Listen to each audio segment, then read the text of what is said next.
ఇది కొందరు చెత్త ఫెలోస్ కి చెప్తున్నా.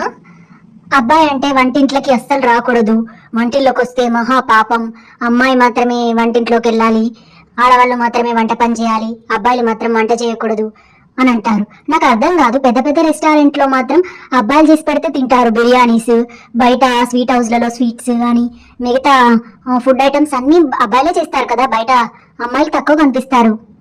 అంతెందుకు బేకరీస్ లో కూడా అబ్బాయిలే ఉంటారు ఎక్కువ, అమ్మాయిలు తక్కువ ఉంటారు.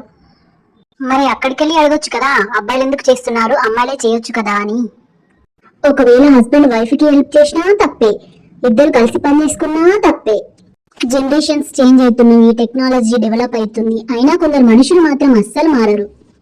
ఇంకొకటి, ఏ వైఫ్ అనుకోదు మొత్తం హస్బెండే చేయాలి, నేను కాలు మీద కాలేసుకొని కూర్చొని ఉంటే నా హస్బెండే నాకు వచ్చి పెట్టాలి అని ఏ వైఫ్ కూడా అనుకోదు. కొంచెం కాస్త హెల్ప్ చేస్తే బాగుండు అని అనుకుని అడుగుతుంది అంతే. వైఫ్ ఫినాన్షియల్ గా సపోర్ట్ చేసినప్పుడు, బయటకు వెళ్ళి జాబ్ చేసినప్పుడు అన్ని చేసుకోవడం కష్టమే కదా, అట్లాంటప్పుడు హస్బెండ్ హెల్ప్ చేయాలి కదా.